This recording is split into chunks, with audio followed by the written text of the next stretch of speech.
What's going on today, guys? Armistice here, and for today's video it's going to be a Path of Exile video, as you guys can see, and I'm going to be teaching you guys how to survive in hardcore, because I know a lot of people play softcore, might be considering going into hardcore, but they're a little scared, might die on the first couple levels. I'm just going to go ahead and show you guys how to get through without dying. I highly recommend you pick a Marauder, just because their tree is fairly tanky. You can get a lot of HP and DPS at early levels.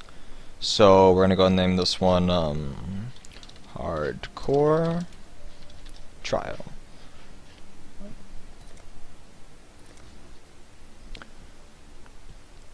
Alright, so the first level is generally a breeze, so I'm just gonna go and skip this one. You guys can probably do this one on your own. Alright guys, so you're gonna turn in your first quest, and you're gonna talk to Tarkley, and you're gonna want to grab Ground Slam, because Ground Slam is going to be one of your first powerful AoEs. So it's going to pick up all the quests that we can. I'm going to go ahead and head to the coast. And what you're going to want to do is you're going to want to run the coast until you get to Tidal Island. So I will continue once I get there. Alright, so on the way to getting to the Tidal Island, I grew to level 2. So once you get to level 2, you're going to open up your skill tree. And you're going to want to start speccing into life and armor, because you want the early survivability, and you can start speccing in a little bit of DPS later on. I recommend this for newer players to hardcore. So we're going to go and spec into life and armor, and we're going to head back to Tidal Island. Alright, so on the way to Tidal Island, I grew to level 3 as well. And just like before, we're going to spec into life and armor to get that early survivability. And the reason we're here is we're going to get this medicine chest from the unique boss here. Not really a boss, just a unique enemy. So we can get our first Quicksilver Flask, which will help our speed and survivability by quite a bit. Alright, once you get to this unique, you're going to want to play fairly carefully. He does deal quite a bit of damage if you get hit with his ice attack. So you're going to want to kite around just like I'm doing right here until he is dead.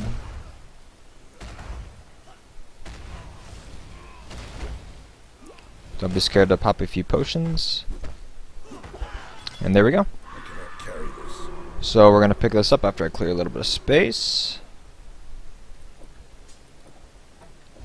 And we are going to teleport back for our reward. Alright, so we're going to talk to Nessa. A medicine chest.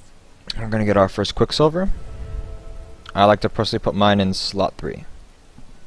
Also get to turn in another quest about a foot away. I think his name is Bartel. Just pick a gem for this character, another character, just whatever you want to pick. I think I'm gonna take Burning Arrow for a possible range character down the road. Alright, I grew another level, so we're gonna go ahead and spec into life and armor once more, and we're going to teleport back. Just a little tip I forgot to mention. This helps survivability by quite a bit, as long as you're not playing a left click attack character, which we are not. This is set for a default attack. I'm gonna click it, move only. This will help you weave through crowds of enemies. You're not gonna misclick onto a mob and attack it, which can inevitably get you killed, because that's happened to me quite a bit. So yeah, it's just safer to have this on move only. Alright, once you've reached the mud flats, you're going to want to look for the fetid pool, which is generally this way. I'm going to go ahead and grab that coral ring.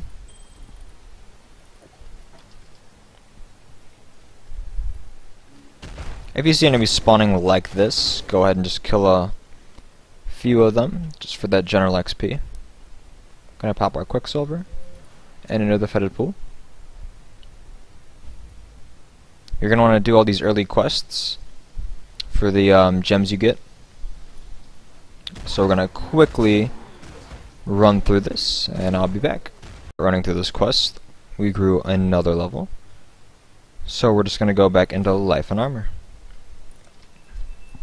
So once you've cleared out the fetid pool, you will have an alert to go back to Lion Eyes Watch to return to turn in this quest.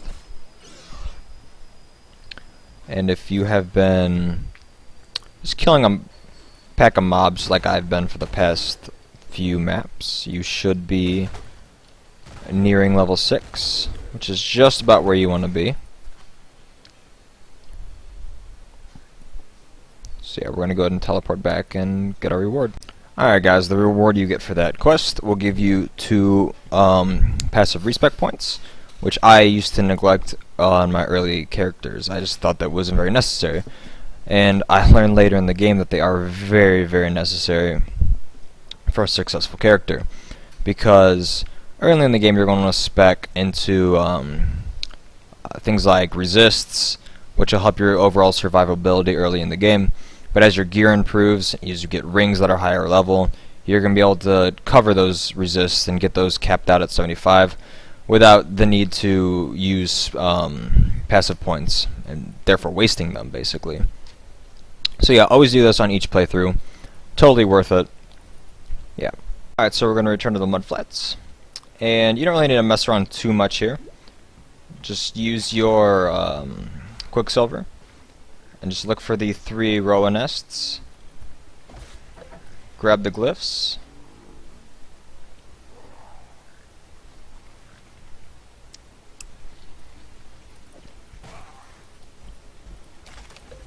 We're just gonna basically skip this entire map. We don't really want to do too much here. The point is to get through here and get through the underground pass so we can get to the ledge. And the ledge is where we're going to be doing most of our farming.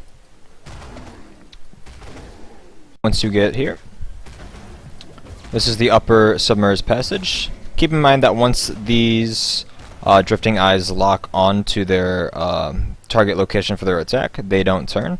So you just simply step out of the way. And at this point, your ground slam should be killing these in 1 or 2 hits for sure. And right around the corner should be the ledge.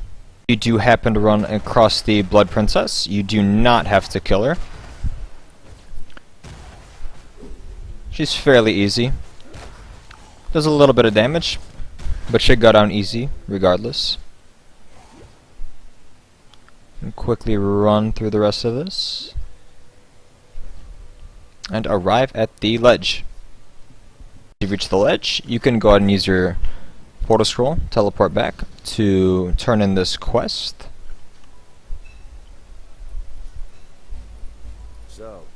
And you will get another gem. Once again here, nothing you really need, nothing that's too vital. So I'm just going to go out and grab a rain of arrows for, like I said, I might make a range character. And while we're here, we're going to spec into some more survivability. And back to the ledge. Alright guys, now that we've reached the ledge, what you're basically going to want to do is farm until you're about level 11 or 12. The reason for that is this area is level 7. And there's a formula in this game. I don't remember what the exact formula is, but basically if you get too high of a level, your XP starts to diminish. So what you're going to want to do is I usually do 3 or 4 levels above the area's level. So that's just what I do.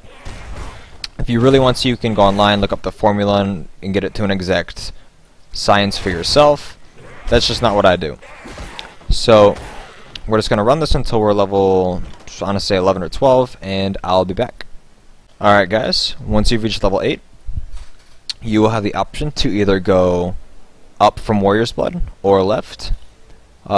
Difference being, up is more offensive based, so you'll get some strength, you'll get some melee physical damage percentage and attack speed with a little bit of more HP. Or you can go left and focus more on your resistances. I recommend this for newer players. I recommend this if you're a little more daring, a little more comfortable with the game. But for this character, for the sake of survivability, I'm going to be going left into the defensive tree. Alright guys, thank you for watching. I'll have a part 2 coming out very shortly, probably in the next day or 2, where I will be level 12. I'll show you guys the skill tree and the specs that I put in, and I will continue for the rest of Act 1. Thank you all for watching.